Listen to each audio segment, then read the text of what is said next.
We're excited to announce that our very own podcasting platform, Zencastr, has become a new sponsor to the show. Check out the podcast's discount link in our show notes and stay tuned for why we love using Zen for the podcast. Back to school savings are officially in session at Tanger Outlets. Shop tax-free August 2nd through 6th and save up to 70% off the latest school styles. The best of apparel, footwear, accessories, and more. Save at Nike Factory Store, American Eagle, Gap Outlet, Crocs, Under Armour, Banana Republic Factory, and hundreds more. There's always something happening. Discover the latest fun and events all season long. Tanger Outlets, your savings destination. You're listening to the Archaeology Podcast Network.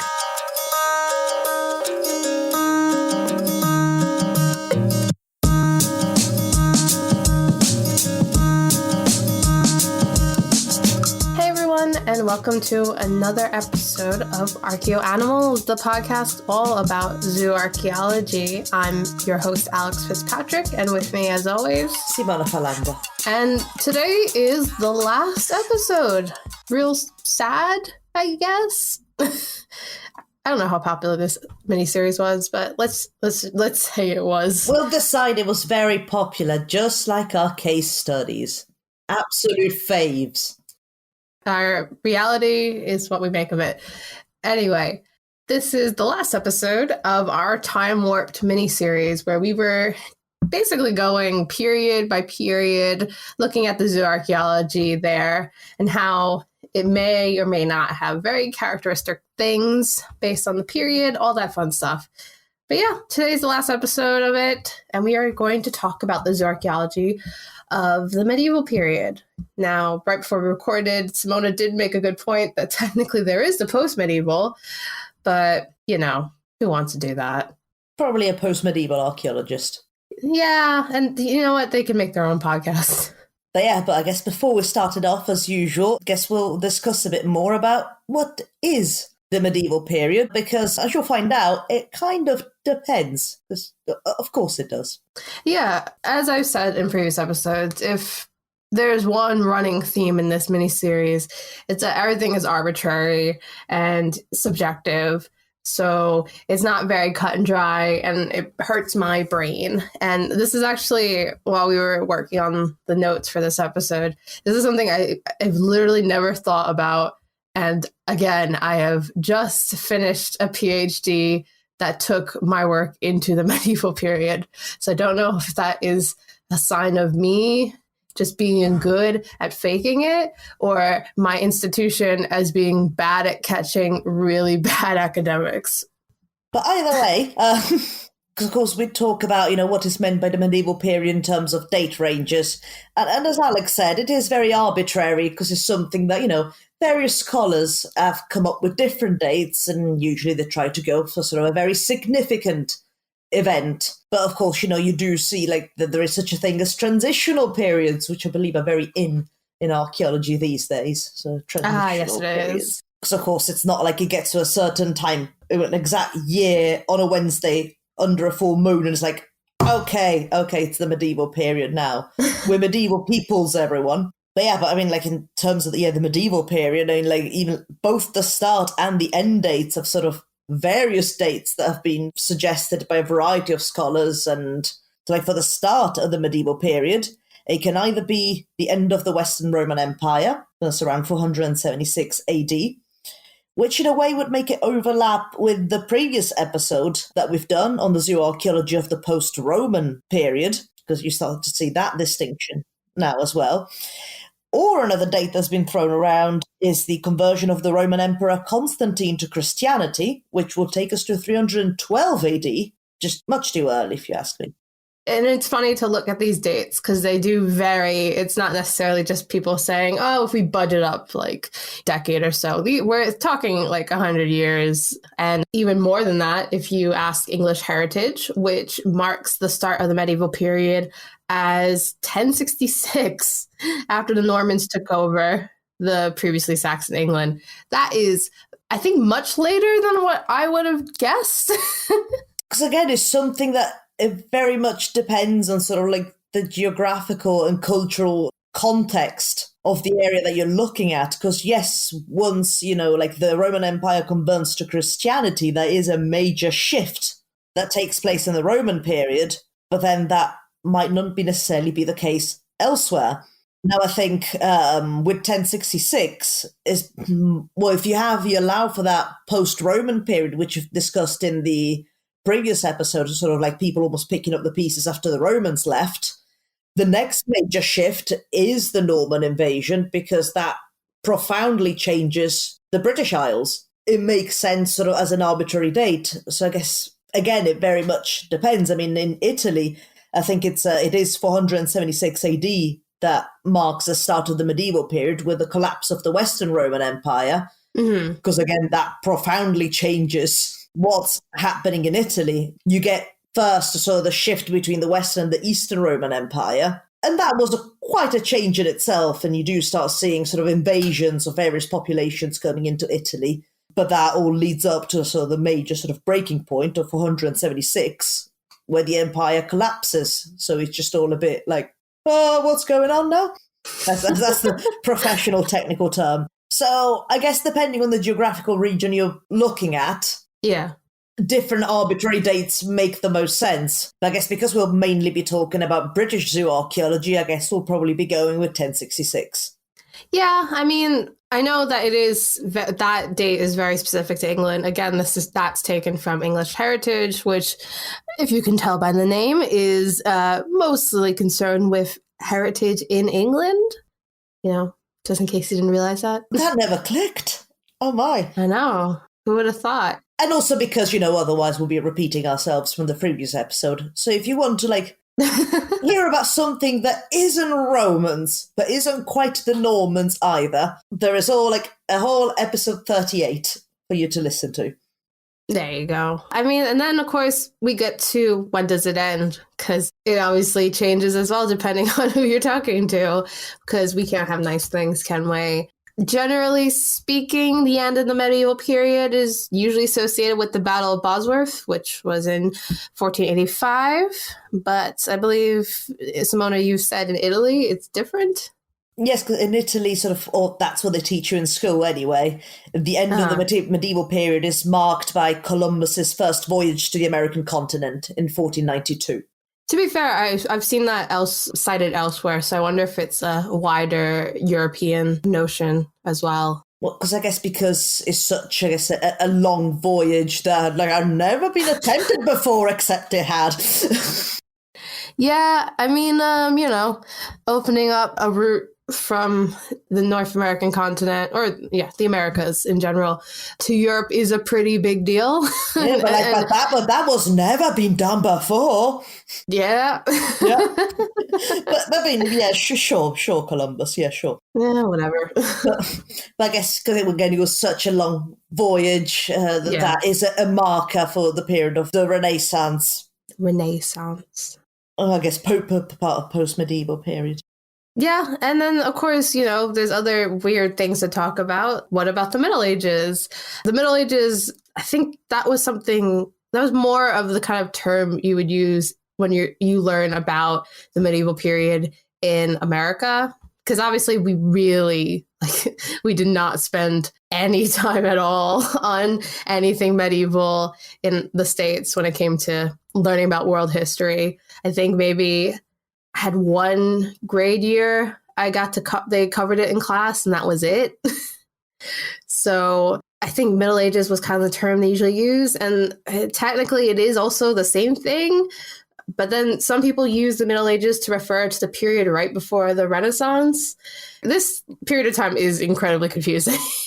Because also I think there's yet another convention that it's divided between sort of the early Middle Ages, the high Middle Ages, and the late Middle Ages. Of course, with the early going up until the year 1000 AD, and then you get the high Middle Ages until about 1250, and then you have the late Middle Ages that I think go around 1500 AD.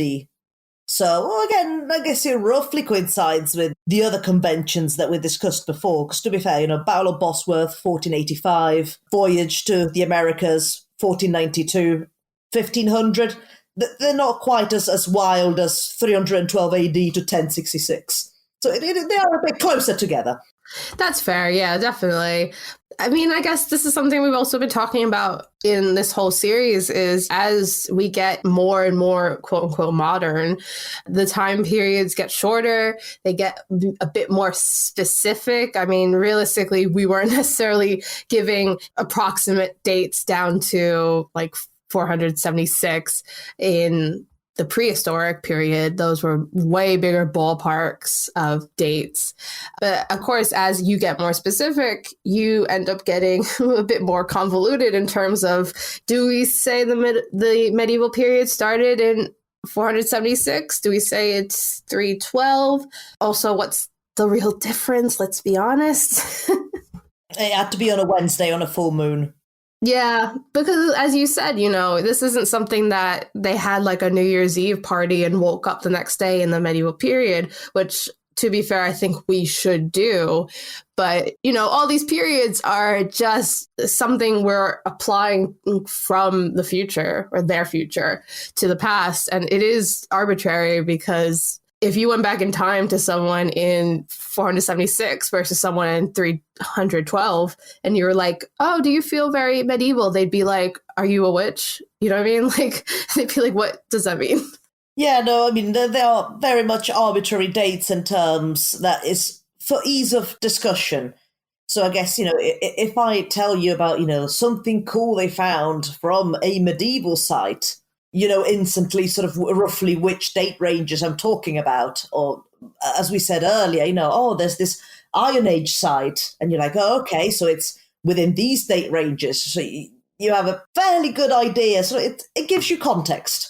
Yeah, for sure. And at the end of the day, like, any context is good context, especially with archaeology, because you're lucky to get any context. We take stuff like dating for granted, but some things can't get dated. Some things are just too degraded. And sometimes you really just kind of have to guess. And it's nice to get these more specific dates. And then you can say, oh, this is actually more medieval. This is actually more Iron Age. And of course, if you find something so different from what you normally expect, that's a huge deal. So just kind of having those arbitrary points of time, as well as the kind of characteristics, again, very arbitrary, that you associate with each period is ultimately better.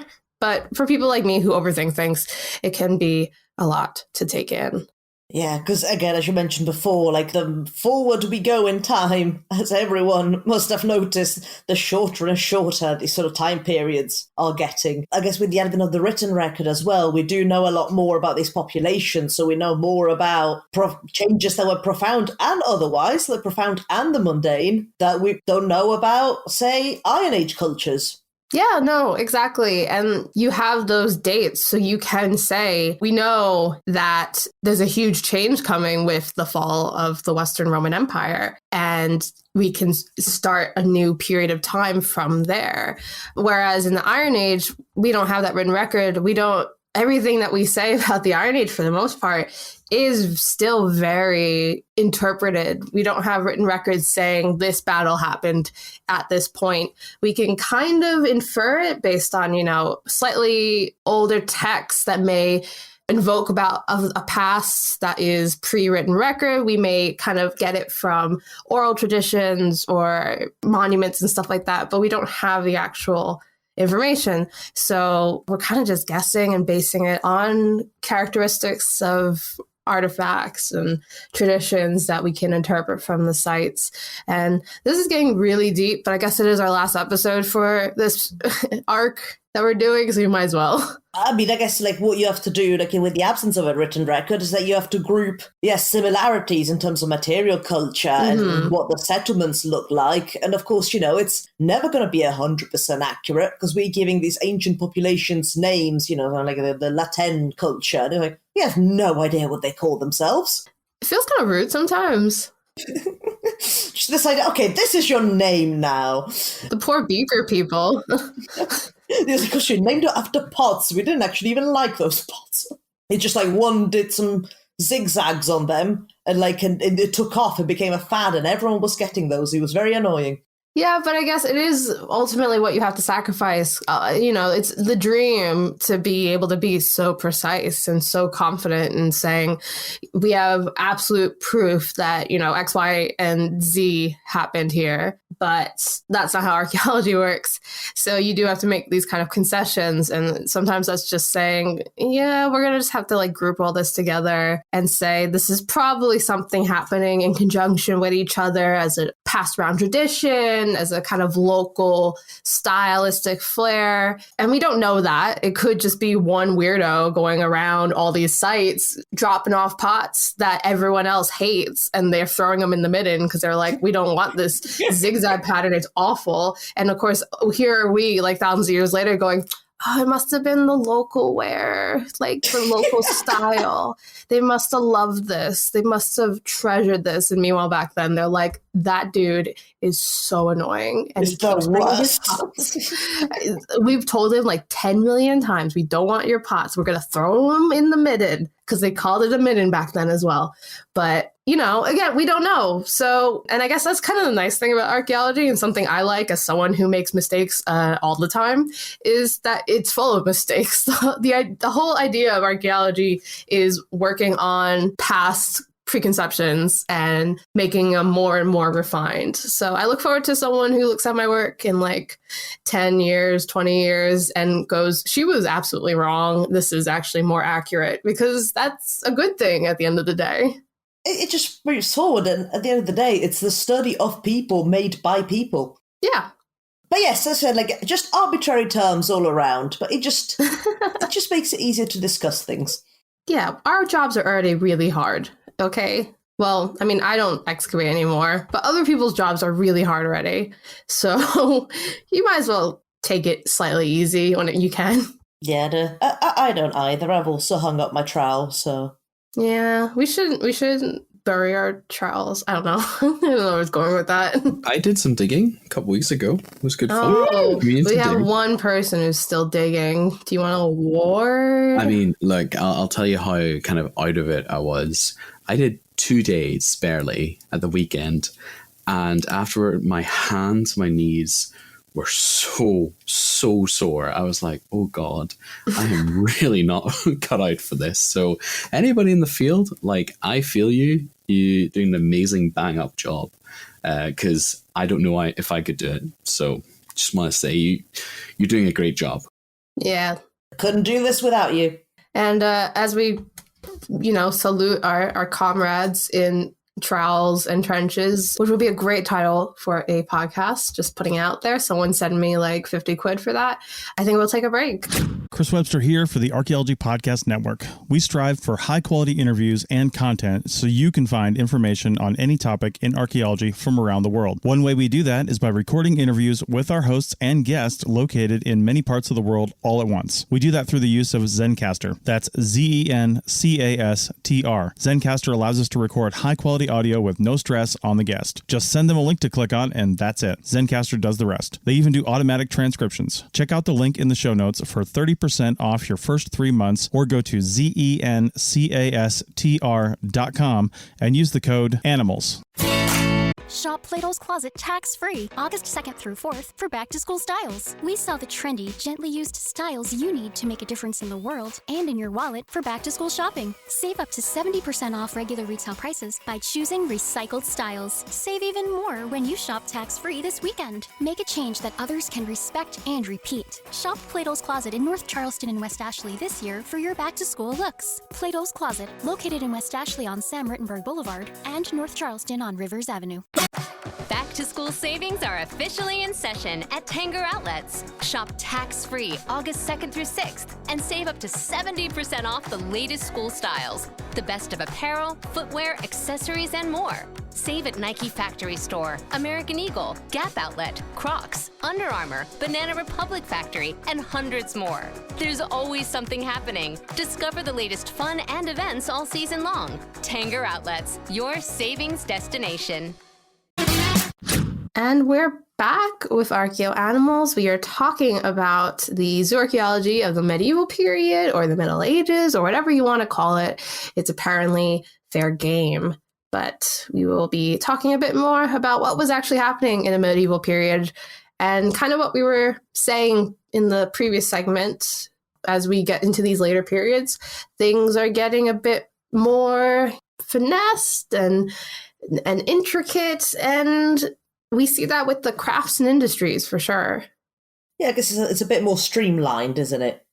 Yeah, they have the ability to do it. So, many of the crafts and industries are becoming much more specialized. I mean, we kind of talked about this idea of specialization in our last episode on the post-Roman period, but now it is extremely streamlined and specialized, especially as you see guilds and more distinct trade positions, apprenticeships, things like that are being developed. And alongside this, we're also seeing urbanization, which is happening at a much larger scale. Yes, you also see some interesting changes. Interesting to some, changes in the agricultural system, as one of the main sort of features that gets developed around this time period is the ridge and furrow system, which is, I think I discussed it before, is as you expect, you get a ridge and you get a furrow. So that was how largely crop was cultivated, and it does tend to be the bane of all, at the very least, field archaeologists, unless you're really into furrows. I thought you were really into furrows, to be honest. I thought it was Romans and furrows, your two faves. Oh, look at that headland. Oh, no. The headland is, because of course you'd have fields with a ridge and furrow system, and then sort of where they would meet, you'd create what is called a headland. But the thing with the ridge and furrow system is that the furrows in particular do a spectacular job at trashing all the archaeology underneath. So it'd be like, oh, look, it's a preserved mosaic surface. Furrow! Just trashing half of it. It's pretty inconsiderate, to be honest. You'd think they'd be like 1,000 years or so, someone will want to look at this, so might as well keep it nice and just do the furrow around it. But they'll be like, we can keep this preserved for future generations, or we can eat. Well, yeah, I guess so. And they probably didn't even know it was there. Like, imagine the surprises. So they were plowing through the furrow, and there'll be just like random bits of bone coming out, and look at them like, what? But yeah, ridge and furrow is a very sort of, you'll find it throughout the medieval and the post-medieval period. All the rage in Britain. It's not something you see so much where I'm from, because of course Britain is quite flat in general, so it lends itself quite well to this type of system, while where I'm from it tends to be more terrace, because of course we all mostly dwelled on the sides of hills and mountains and whatnot. So yeah, ridge and furrow wouldn't quite work. Not with that attitude. We have these specializations, but even as different as these crafts industries are getting, you still have your basics when it comes to species, your usual domestic hits, sheep, cows, pigs, horses. Wool in particular was very important post-Norman takeover with regards to building up the wealth within England. And as it became one of the main British products, you'll obviously expect to see that mortality pattern within zooarchaeology at this time. In order to produce wool, I mean, you tend to find quite older sheep, as it's sort of, you keep them alive for as long as possible and you shear them over and over and over again. Well, of course, just as a quick aside, as a reminder, like if the sheep was to be used for meat, you'd see them probably being butchered either as a juvenile or a subadult stage. Mm-hmm. Or for milk, then you might see like a high rate of infant mortality as they want to exploit the milk instead. Basically kind of the same thing you were seeing in previous periods, maybe at a more intensified scale, especially and a larger scale, as it became one of the main British products. But, some things don't change really. And pigs too. Pigs were still considered high status. You also get to see some differences in high status meals. You're seeing more birds, a lot of game, fowl, partridges, swans, things like that being eaten. And fish become important. If anyone remembers from our Iron Age episode, we talked a bit about how there may have been a bit of a taboo against eating fish because we see so little fish in the archaeological record. But as we see the population become more Christianized, fish become very important to diet due to fasting days, because obviously, if you don't know, fish were okay to eat. That's something that has always boggled my mind, because I think it's still the case to these days where like fish are okay to be eaten on fasting days because they're not meat. Yeah, I mean, that's what I tell myself whenever I'm eating loads of fish, that it doesn't count towards calories or anything because it's not meat. Yeah, it's like fasting. It's fine. I mean, you hate fish anyway. Yeah, that's why I avoid ever writing about them in my faunal reports. It's because they're not meat, obviously. So they're not important. For people listening, I do write about fish in my faunal reports, just saying, because I am going to be open for consultation soon. So please don't hold that against me. I will write about fish.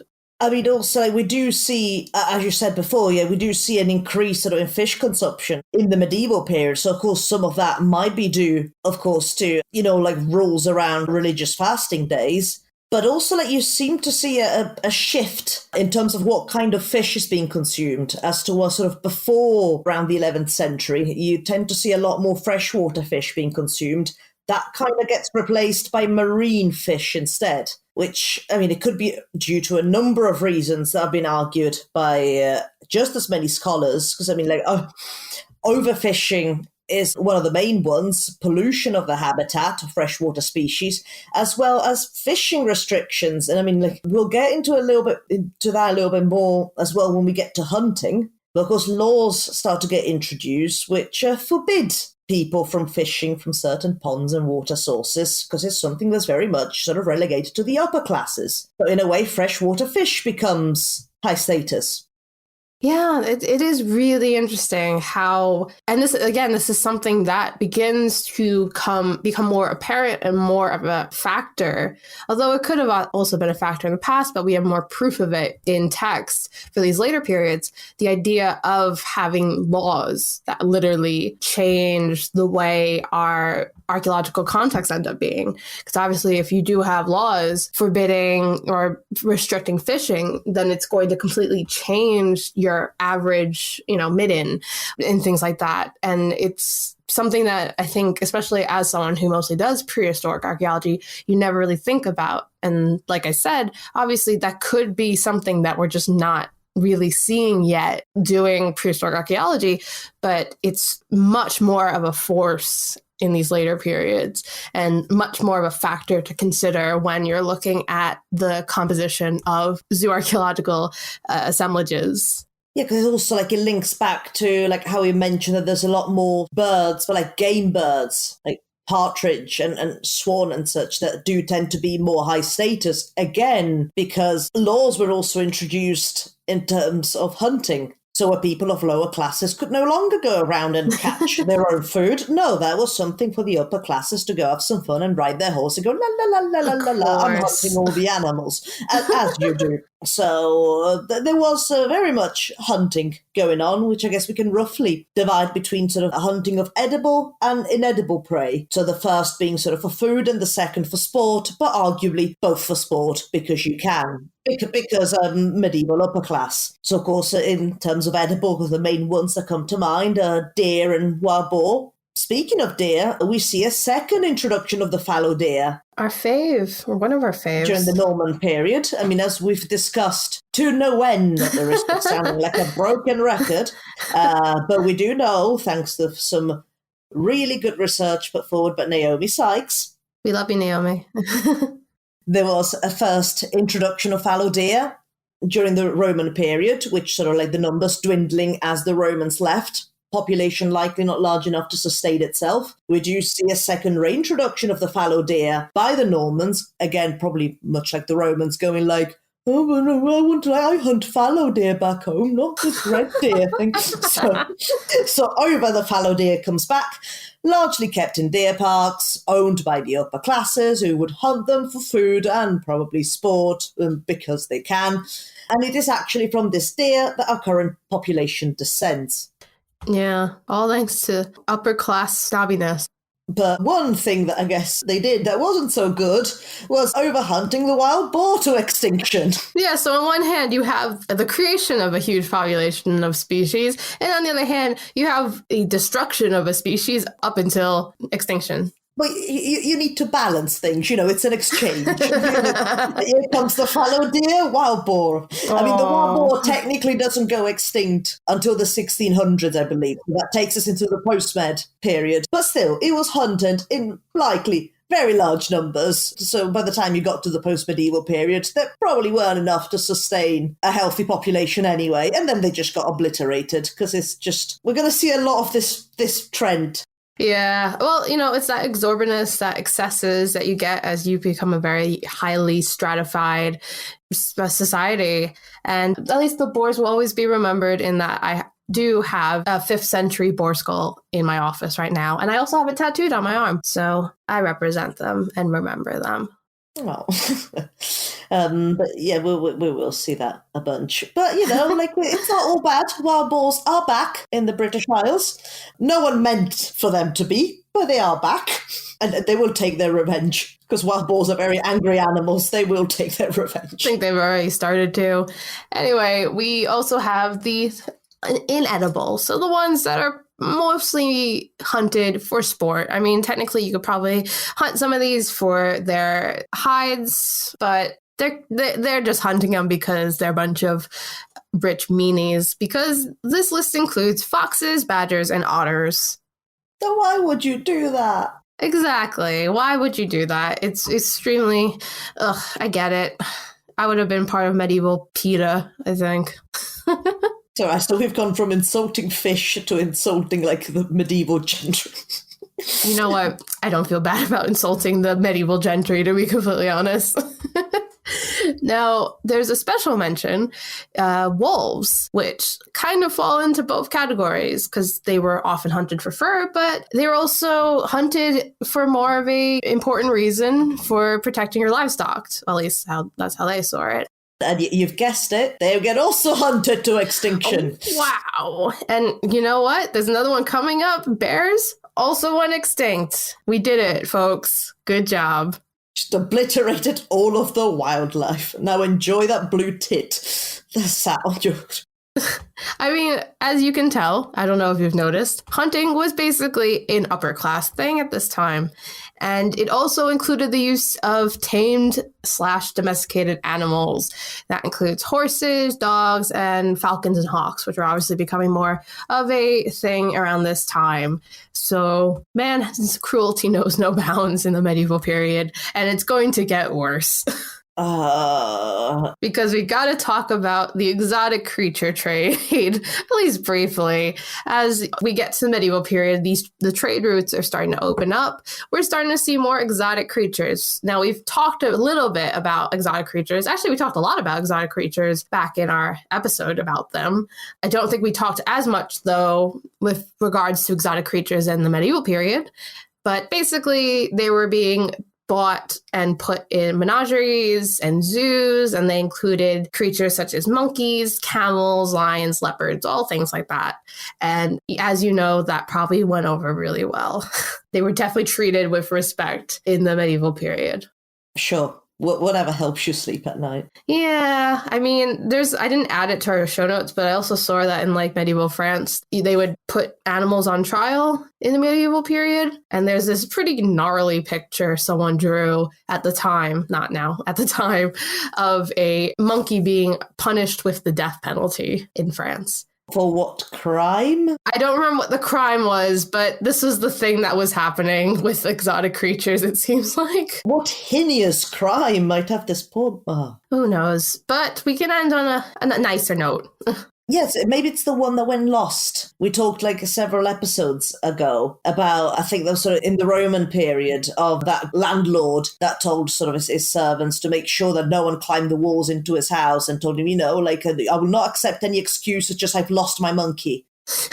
Because apparently that was an excuse back then. So yeah, maybe it was that monkey that just went off Orkies and that was the heinous crime. Poor monkey. But anyway, we can end this section on a bit of a positive note, or not really a positive note, more of a whimsical note, because we can talk about bestiaries and they're just fun, you know? Bestiaries, but also like all the sort of various monsters drawn on medieval maps. Yeah, I mean, they're based on earlier texts such as Physiologus. Is that how you pronounce that? I was waiting for you to say it. Probably. Yeah, which was written in Alexandria during the 2nd or 3rd century. These were manuscripts that would use animals as part of Christian allegories.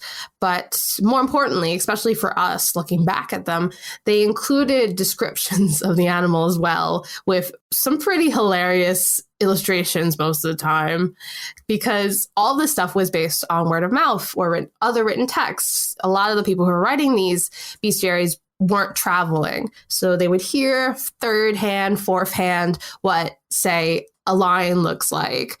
And they try and draw it, you know, and it would serve as the image of these more exotic creatures for the average Joe Schmo on the street up until the time, if ever, that they saw it personally. And that's extremely hilarious and really interesting to think about. Yeah, but what of the cats riding the snails? What was that meant to be? You telling me you've never seen a cat ride a snail? I see that every day of my life. Oh, I guess you were focused on them when the squirrels were walking around in the park. I thought you'd forget about that. Someone draw me what a squirrel looks like. I have no idea, apparently.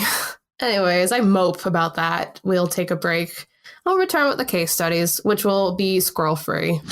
Shop Plato's Closet tax-free August 2nd through 4th for back-to-school styles. We sell the trendy, gently used styles you need to make a difference in the world and in your wallet for back-to-school shopping. Save up to 70% off regular retail prices by choosing recycled styles. Save even more when you shop tax-free this weekend. Make a change that others can respect and repeat. Shop Plato's Closet in North Charleston and West Ashley this year for your back-to-school looks. Plato's Closet, located in West Ashley on Sam Rittenberg Boulevard and North Charleston on Rivers Avenue.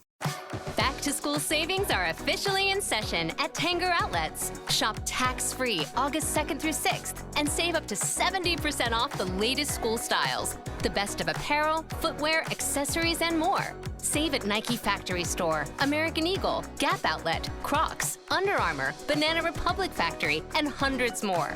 There's always something happening. Discover the latest fun and events all season long. Tanger Outlets, your savings destination.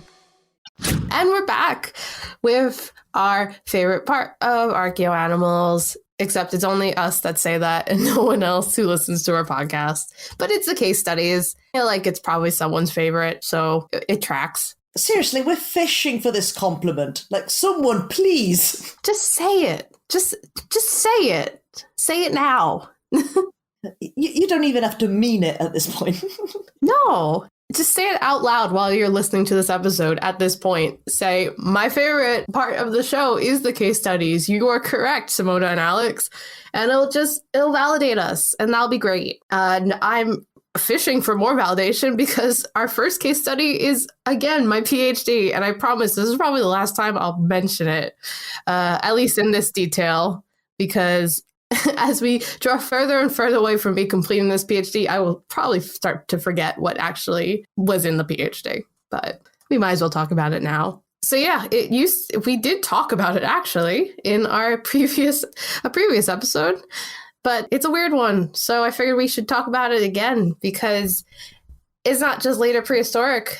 It is up until the post-medieval for some reason. We literally didn't know this. Fun fact, I started my PhD and did the first 3 years of my PhD thinking this was a later prehistoric site, and it is a later prehistoric site. And December 2019, a few months before, 7 months before I was supposed to submit my PhD, I got results back from a pretty decent chunk of our site. We finally got some dates back. They were all medieval and post-medieval. So what, was there no pottery?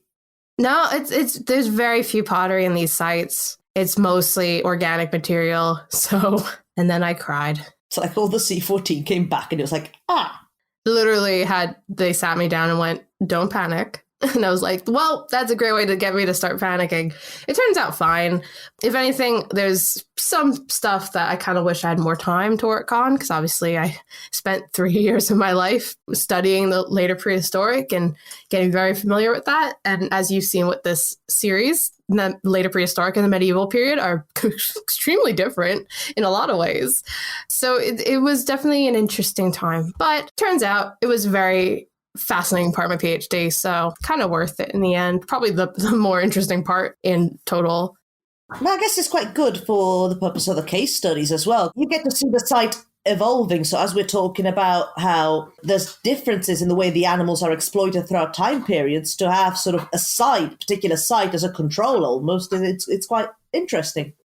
Yeah, I mean, that's the thing too. And it's something that it's more obvious when you're stepping away from it. Obviously, when I was kind of head first into all this, I noticed there was something strange going on in some of these contexts, but it could be you're finding a new kind of ritual or tradition that you didn't know of. And unfortunately, the later prehistoric in Scotland is still very not under-researched, but still, there's a lot of gaps in the way we understand it. So anything could have been, something that we just never had come across until now. But looking back, obviously, you kind of just like, yeah, of course that was medieval. Anyway, so for those who may have just started listening to this episode and missed all the other episodes where I talked about this, I did research on the Covesea Caves, which were a series of cave sites on the Moray Firth coast in northeast Scotland.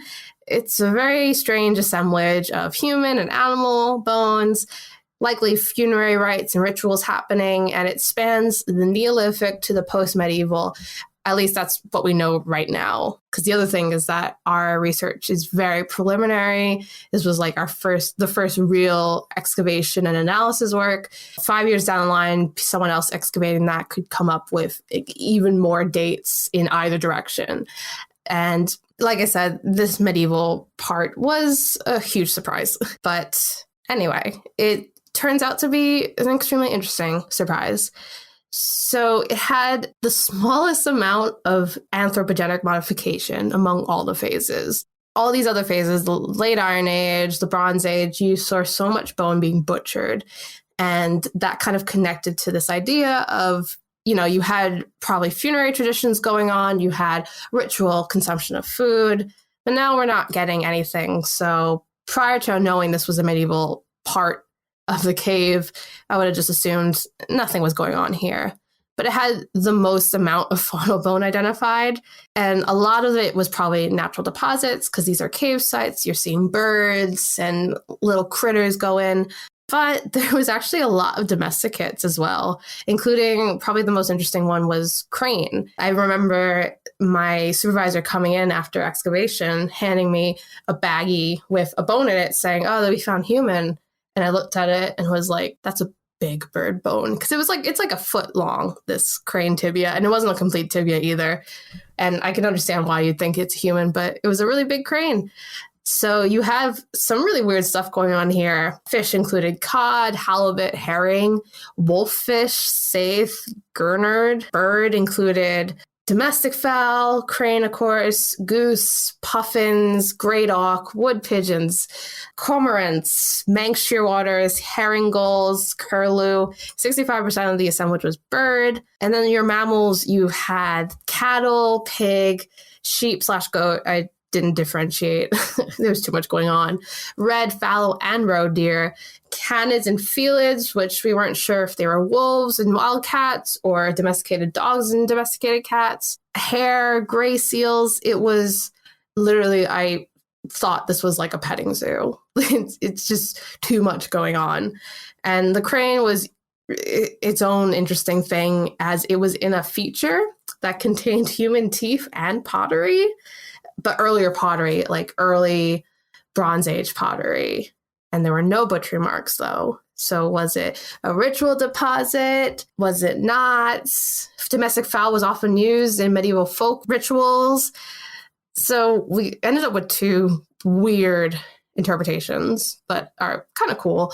So You have witchcraft, like tinkerers living in caves, weird hermits living in caves trying to do witchcraft. Again, there's all these human bones that they would have been able to find. So it might have been some weird, like, oh, this looks like it's a cool place to try and do some weird witchcraft. And also there's cats everywhere. And then the other thing is it may have just been an early Christian use of caves because you gotta exorcise them pagans out. And there's a very early Scottish tradition of Christians going to caves that were used by the Picts beforehand, and they would carve crosses, they would do their own rituals to quote unquote keep these spirits, these pagan spirits in the caves. So we don't really know what was happening, but boy, does it sound exciting. And that's probably the more non-typical medieval thing that you'd see when it comes to the zooarchaeology of the medieval period. Yeah, but that's all very odd. There's a lot going on. You can understand why I was having like a nervous breakdown during my PhD. I mean, it's also like probably going to ask a lot of silly questions because I don't know the next thing about cave sites and sort of how the stratigraphy works on a cave site. But because you mentioned something, so you have your crane bone associated with human remains and Bronze Age pottery. Yes. So if we exclude the fact that the Beaker man came in and started throwing his pots around there as well, which we know is the most likely explanation. Yeah, of course, yes. I mean, the Bronze Age pot, because the crane bone you said was medieval. Yeah. As it came back from the C14. Yes. But the pottery was Bronze Age. Was that definitely deliberately placed in there, or was it residual? It was in a like cut deposit, I believe. And I believe the human bone was also early Bronze Age. So it's a weird site because it is a cave site and it's very constrained, but you also have small burrowing creatures also living there. So there was this case of just, you would have a Neolithic context, but you would find Iron Age context in terms of, I would find fallow deer in a Neolithic context. And we know that that's probably not happening. So it's a lot of movement of animals, but also these caves were being reused over such a long period of time. People were just coming in and out. And you can even see it. There's a passageway that leads to like the deeper cavern. And you can see that that's where you get all the mixed deposits because people keep walking in and out of it and lightly grabbing stuff that they're finding because there was a point where you could probably just see the human bone lying around. Well, yeah, because you wouldn't have had, you wouldn't be as exposed in terms of like natural siltation or anything because it's just in a cave, they're not as exposed. So I guess you got like a combination of cut features, but also mostly just occupational layers. Yep. More than anything. Oh, dear. It's literally, if you're like a stratigraphy person, like you will have a nightmare looking at this thing. It is so complex. And like, no wonder why it's still like very early days on looking at this. Because again, it's reuse. It's just laying there. You have people reusing things as well. And it's an open cave too. You could just go. So it's simultaneously confined, but also open for anyone to come in. So yeah, it's so much of it has been a nightmare, but it's also very interesting. Just a lot to untangle. A lot to take in. I kind of want to see that Matrix now. Oh, I might send you it. I think I have one somewhere, and I looked at it and went, I don't understand this, and I won't understand it. It's not really important to my PhD per se, because I would just kind of get told what it meant. I'm a zooarchaeologist. Yeah, because I guess all you'd want really stuff, sort of your quantified, sort of identified elements, group of phases more than anything. Yeah, I just wanted the general spatial idea. I didn't, but I mean, I remember I was at least there for one day of excavation, and it's just like, even now, it's still kind of just tripping over human bone. Yeah. Well, not unsettling at all. Yeah, it's fine. But yeah, and also like, all the domesticates as well, because you said there's no evidence of butchery marks. Nope. Anything taphonomical, like bite marks? I mean, that's the thing, is there were loads of cat gnawing. So my gut feeling, because again, we haven't been able to get this confirmed by aDNA because bad aDNA results. My gut feeling is that the dogs were domesticated, the cats were wild. and the cats were living in the cave for the most part. But I don't really have any other evidence to back that up, but that's my gut feeling. Yeah, 'cause I guess, like, it's difficult to make any inferences if there's no, like, taphonomic marks on them. But then you'd almost, like, if they're not butchered, you're almost inclined to think that that cave had been sort of reused by animals that were bringing prey into the cave. Yeah, I mean, the problem is that you couldn't say the domesticates were wandering in themselves because it is hard to get into the cave, but a cat could easily get into that cave on its own. And the other thing is that the cat being kind of the key component works for both interpretations. Cats in the medieval period, of course, they were already kind of being seen as a nuisance. Their skins were used a lot. They were also associated at times with devilry. So either you have the witchcraft component, or you have this early Christian, we need to do rituals to keep the devil and the cats at bay. Well, I was more thinking in the terms of it being a den for animals that would bring, they would attack livestock and then bring bits of livestock back into the cave as well. But it's just, again, you don't have any tooth marks to prove that. It's interesting and frustrating. Yeah, that's basically the entire story of the PhD. But what we can talk about is our second case study, which is, I feel like, is also kind of frustrating because it's a very long kind of debate that's been going on, but a bit more research has been done on this, and that is rats. That's how it's written in our show notes. Rats.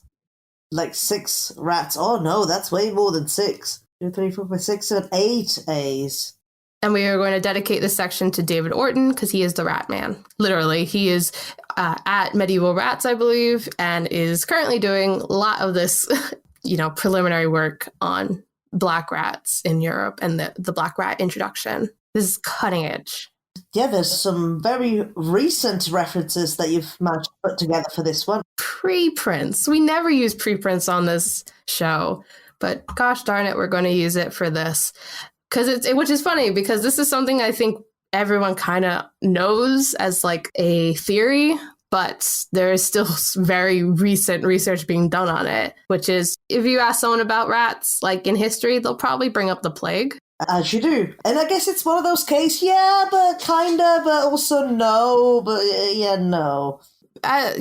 Rats and mice are basically linked to humans. They are basically how they spread around the world is they hitch a ride with us. And on one hand, that does make them very interesting to look at from a archaeological and historical perspective because you can kind of use them to track and analyze movement and events and migration, trade, all that stuff. And obviously the big one, the real big one, is plague.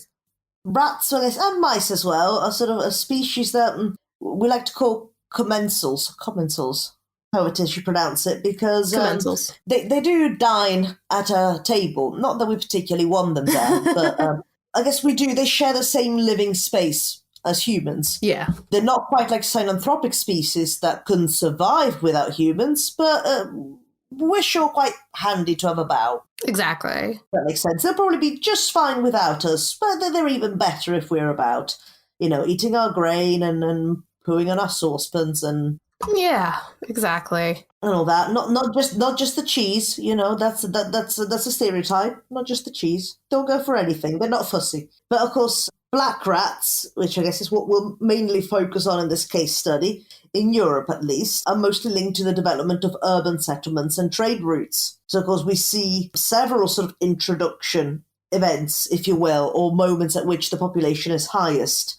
So you have the first phase. You've guessed it, during the spread of the Roman Empire, so between the 1st and the 5th centuries, and then sort of the numbers again dwindle down a bit, and then you sort of see them again coming back in full force as medieval trade routes are established, and I guess more consistently from the 9th century onwards. Now, historically, black rats have been considered to be key in the spread of various plagues and diseases, among which, but not limited to, the 6th century Justinian plague and the 14th century Black Death. However, I think this is kind of a hotly debated topic as to whether black rats are actually to blame for this. And I guess the jury's kind of still out, but also isn't, as in, they probably didn't help, but it also likely wasn't their fault either. Because looking at plague, More than likely, it was spread by humans themselves through trade and movement around the continent, which of course was facilitated with the help of lovely, lovely body lice and fleas. Yay! So, leave the black rat alone a little bit. Yeah, I mean, it's one of those things where it's not just you don't want to simplify it to something.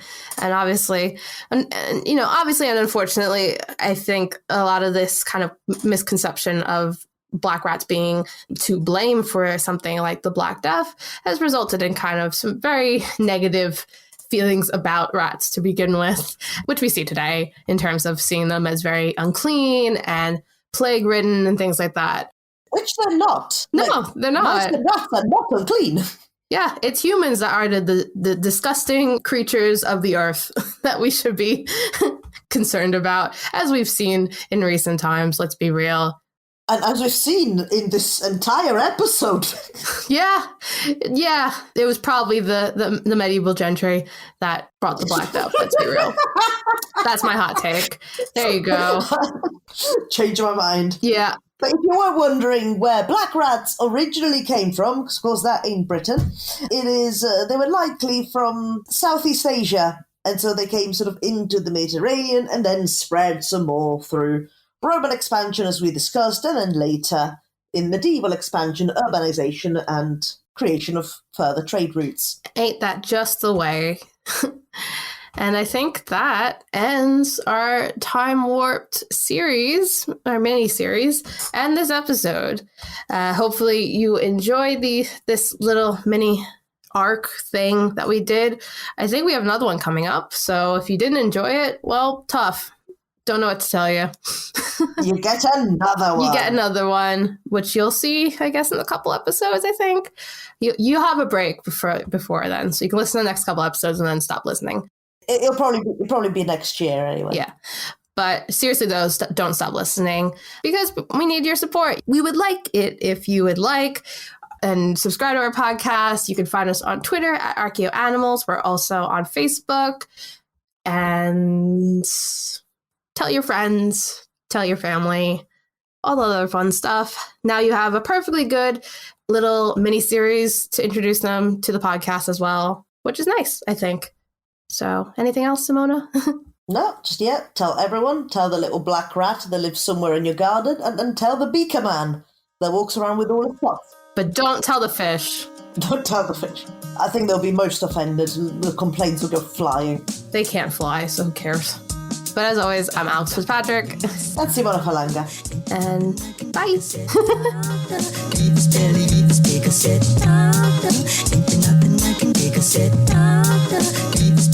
Thank you for listening to Archaeoanimals. Please subscribe and rate the podcast wherever you get your podcast from. You can find us on Twitter at Archaeoanimals. Also, the views expressed on the podcast are those of ourselves, the hosts and guests, and do not necessarily represent those of our institution, employers, and the Archaeology Podcast Network. Thanks for listening. This episode was produced by Chris Webster from his RV traveling the United States, Tristan Boyle in Scotland, DigTech LLC, Cultural Media, and the Archaeology Podcast Network, and was edited by Laura Johnson. This has been a presentation of the Archaeology Podcast Network. Visit us on the web for show notes and other podcasts at www.archpodnet.com. Contact us at chris@archaeologypodcastnetwork.com. Thanks again for listening to this episode and for supporting the Archaeology Podcast Network. If you want these shows to keep going, consider becoming a member for just $7.99 US a month. That's cheaper than a venti quad eggnog latte. Go to archpodnet.com/members for more. Shop Plato's Closet tax-free August 2nd through 4th for back-to-school styles. We sell the trendy, gently used styles you need to make a difference in the world and in your wallet for back-to-school shopping. Save up to 70% off regular retail prices by choosing recycled styles. Save even more when you shop tax-free this weekend. Make a change that others can respect and repeat. Shop Plato's Closet in North Charleston and West Ashley this year for your back-to-school looks. Plato's Closet, located in West Ashley on Sam Rittenberg Boulevard and North Charleston on Rivers Avenue. Back to school savings are officially in session at Tanger Outlets. Shop tax-free August 2nd through 6th and save up to 70% off the latest school styles. The best of apparel, footwear, accessories, and more. Save at Nike Factory Store, American Eagle, Gap Outlet, Crocs, Under Armour, Banana Republic Factory, and hundreds more. There's always something happening. Discover the latest fun and events all season long. Tanger Outlets, your savings destination.